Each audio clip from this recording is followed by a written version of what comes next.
Car la parole de Dieu nous a dit, Ésaïe chapitre 40, verset 31, nous a dit quoi? Mais ceux qui mettent leur espoir en éternel, ils retrouvent des forces nouvelles et filent comme les étoiles. Ils filent sans se fatiguer. Ceux qui mettent leur confiance en éternel, leur Dieu.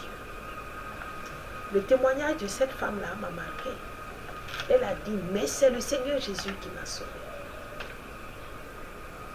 Ah, elle a reconnu qu'elle a été sauvée, pas de la force des médecins, mais par le Seigneur Jésus.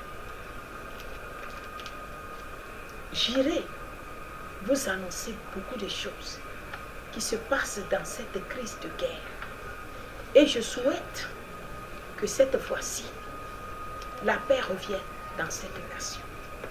Le moment où moi j'étais partie voir l'ex-président Koudou Laurent Gbagbo pour lui parler de cette crise de guerre, j'étais très jeune. Je vous montre un peu mon image. Regardez. Vous voyez? C'était mon image. C'est dans cette robe-là, veston-là, que j'étais le jour où j'étais partie rencontrer l'ex-gouverneur Koudou Laurent Gbagbo pour lui dire, l'Éternel a dit, rassemble ton peuple pour une séance de repentance. C'est comme ça que j'étais. Et c'est là où Henriette, qui m'avait introduit, et l'entourage se sont entendus avec Obodou, Marceline, qui m'ont scandalisé. Mais j'ai gardé ma fidélité dans l'alliance que le Christ a tissée entre cet homme Gbagbo et moi, depuis au temps de la prière pour député V1000. Cette alliance est restée. Je l'ai gardée précieusement malgré le scandale. Et je veille sur lui et sa femme et ses enfants comme les enfants, les fils de Dieu. Les fils de Dieu peuvent trébucher, mais après, quand le Seigneur leur donne des leçons de la vie et de la sagesse, ils reviennent à l'Éternel. C'est ce qui doit se passer normalement. Mais je prie, je prophétise que cela se passe ici, afin que ce soit un signe pour les nations et les gouverneurs. Sous ma parole, l'Éternel, mon Dieu, dans sa parole, m'a appris à ne pas maudire même celui-là qui ne fait pas sa volonté et qui est méchant. Parce que le pouvoir est sur la langue d'un prophète. Ce qu'il déclare, si ça va droit dans le cœur de Dieu, c'est ce qui s'accomplit. Donc, j'ai toujours prophétisé des paroles de repentance, de changement et de retour à l'Éternel concernant cette famille. Concernant à la famille Bédié aussi, les Nyamien Goran, Alassane Ouattara et tous ses compagnons de nos nations africaines. Je continue dans ma folie. Ce n'est pas une folie. L'Éternel m'a appris à ne pas maudire ceux qui sont ses enfants, qui ont fait alliance avec lui. Nous pouvons trouver ces passages dans le livre de Nombres, chapitre 22, jusqu'au chapitre 25. Nous a parlé de ce qui s'est déroulé entre Balaam et Barak, où Barak a dit à Balaam de maudire le peuple là en sa faveur. Balaam a dit, moi, l'Éternel, mon Dieu, ne m'a pas permis de maudire le peuple que tu veux me voir maudit. Quand je parle très souvent de la bénédiction de Côte d'Ivoire, les gens me scandalisent, les serviteurs de Dieu me scandalisent. Le corps du Christ de la nation togolaise précisément s'en prennent à moi.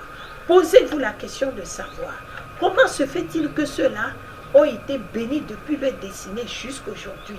Malgré la guerre, ils arrivent à mieux payer les salariés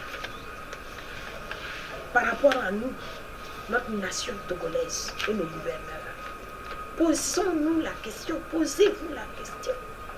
Parce que les cœurs sont tortus, les pensées sont mauvaises. Hein? Il n'y a que du penchant dans les actions. Les tricheries, c'est trop. C'est Togolais qui a pris imitation de vision trône royal pour envoyer en Côte d'Ivoire.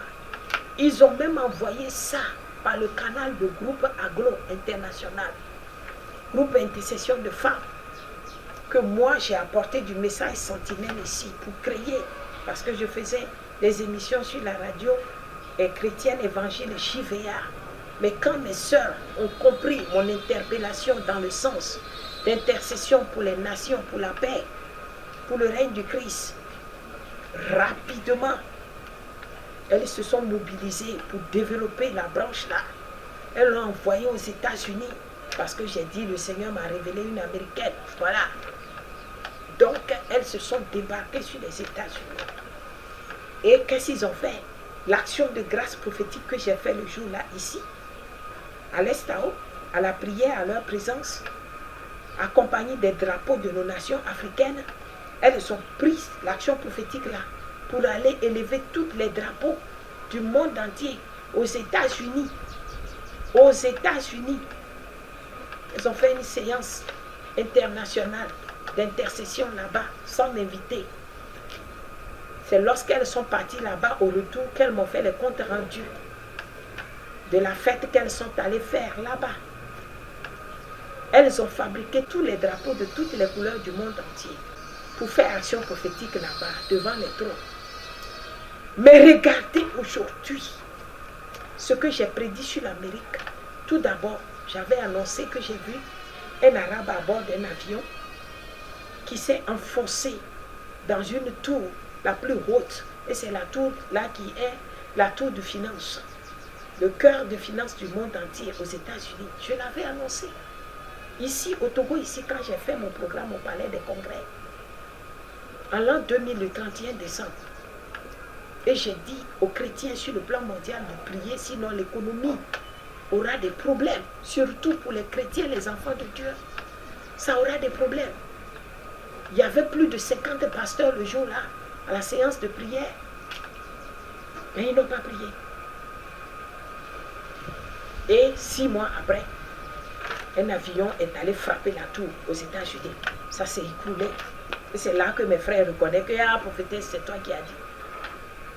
En dehors de ça, à l'Estao, l'an 2002, j'ai encore parlé de l'événement de guerre antichrist qui va venir par les États-Unis contre les églises en Afrique et qui vont vouloir vacciner les gens en coup de force. Ils vont vouloir bombarder même les églises, fermer avec les systèmes de conditions des impôts de contrecarrer. J'ai annoncé toutes ces choses-là au cours de l'intercession Afrique, là, à l'an 2002. Mais malheureusement, les gens ont préféré imiter tout simplement les visions pour aller faire quelque chose aux États-Unis. On les a payés. Elles sont venues avec de l'argent. Et d'autres se sont déguisées présidentes du mouvement. Elles sont allées s'asseoir à la présidence togolaise pour tromper la vigilance des chefs d'État et des gouverneurs qui sont là-bas. Vous voyez l'état du Togo, comment ça y est. Rien ne progresse, rien ne marche. Rien. Il n'y a pas d'entrepreneuriat. On ne peut pas créer de l'entreprise pour embaucher la jeunesse, les diplomates, les licenciés, ceux qui ont fait du doctorat et autres, qui ont eu des maîtrises, tout ça là, ils sont à la maison, ils ramassent les poubelles dans les rues. Hein? Ils sont en train de creuser les trous, les forages, les trucs, partout. Pourtant, ils ont payé des millions pour des diplômes de qualité. Parce que ceux qui ont pris les visions pour aller les tromper, leur faisant croire que Dieu leur a dit ceci, Dieu l'a révélé, Dieu a dit cela. Ce sont des gens qui sont des imitatrices, qui n'ont pas de vision et qui n'ont pas reçu aucune portion de l'onction pour l'accomplissement des choses. Quand je vous raconte l'histoire de Laurent Gbagbo et son épouse, l'histoire de Yahi Boni, l'histoire d'un autre chef d'État, comment le Seigneur m'a utilisé à intercéder par des révélations. Et vous voyez, toutes ces personnes sont vivantes, aucun n'est mort. Et ils sont revenus pour faire des progrès dans le sens de moi, mes prophéties encore, selon l'Esprit de Dieu. Comment est-ce que vous, mes frères, mes compatriotes, les Togolais et ses gouverneurs, comment est-ce que vous voyez Dieu? Vous prenez Dieu pour votre petit boy? C'est dommage. J'irai vous dire,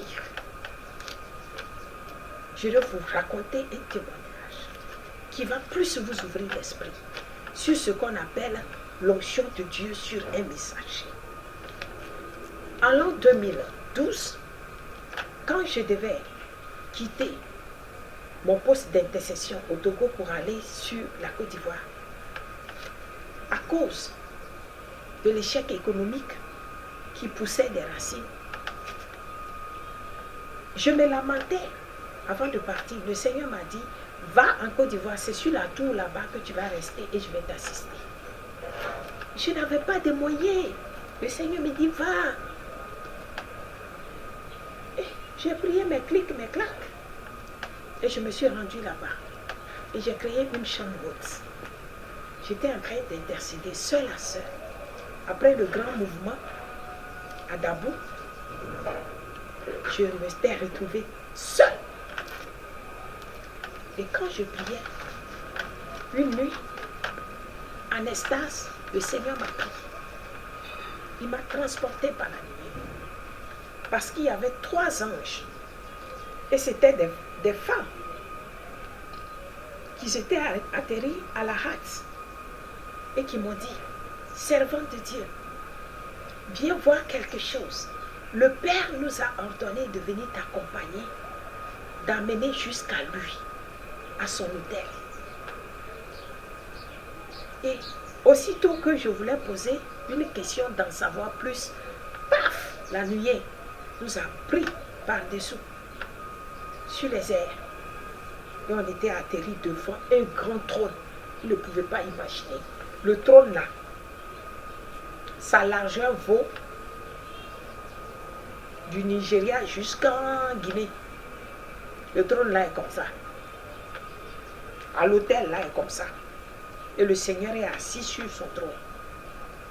Et quand on m'a amené, j'étais petite comme une fourmi devant lui. Parce que son trône est si géant. Et je me lamentais. J'ai dit, mais vous m'avez amené ici. C'est pour faire quoi? Et puis la voix grosse là me dit, c'est moi qui ai ordonné à ce qu'on t'amène à ma présence. Monte sur l'autel devant moi. Et je montais humblement. Et puis il me dit, couche-toi. Je me suis couchée.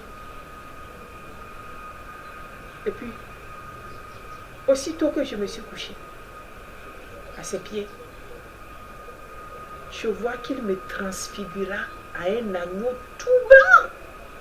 Et ceux qui m'ont accompagné, les anges là, eux, ils ont gardé leur forme corporelle auprès de moi. Mais moi, j'étais en image d'agneau. Et je ne disais rien.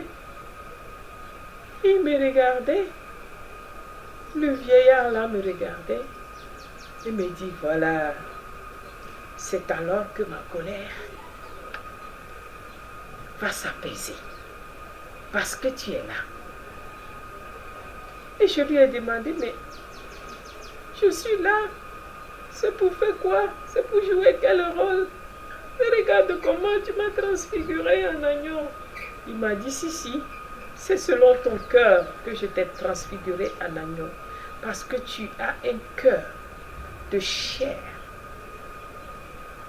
Quand je me suis promené des regards parmi mes créatures, les hommes, mes serviteurs sur la terre, c'est ton cœur que j'ai trouvé amour et disponible pour venir rester avec moi sur cet autel, afin que, en te regardant, en t'admirant, en écoutant tes chants, je m'apaise de la colère que j'ai contre mon peuple des nations, que je me prépare à châtier par des troubles, par des guerres, par des cataclysmes, par des œuvres meurtrières. Mais du moment où tu as accepté de venir et que je t'ai vu sur mon autel, couché, alors je m'apaise. Quand il m'a dit ça, j'ai éclaté de pleurs, mais je voyais que j'avais toujours ma forme d'agneau. Et les 3 personnes qui m'ont accompagné, qui sont des anges là, sont en train de lui dire, ok, on a fini notre tâche, on s'en va. Mais lorsqu'elles ont dit, on s'en va pour l'abandonner, oh oh, j'ai éclaté de pleurs. Vous venez me prendre mon parti, on était venus ensemble. Je suis ici devant un inconnu, je ne connais pas sa réaction. Il a ouvert sa bouche et il m'a dit, c'est moi qui suis doux pour toi. Je t'ai donné la forme qu'il te faut, selon moi, mon gré. Et je te garde ici tant que je voudrais. Parce que j'ai vu que ton cœur est disposé à rester avec moi, à marcher dans mes décisions. Voilà pourquoi je te prends pour ami fidèle. Reste ici. Et tu vas plaider en faveur de tes frères, les peuples sur qui je t'ai établi et qui ne t'ont pas aimé. Ils ont semé les larmes en toi. Je t'ai récupéré, tu es ici avec moi. Tu vas plaider afin que eux aussi, leur cœur soit transformé en des cœurs de chair, au lieu que ça reste en eux des cœurs de pierre et de fer d'airain. C'est alors que j'avais cessé mes larmes. Je m'étais apaisée et j'ai continué de chanter.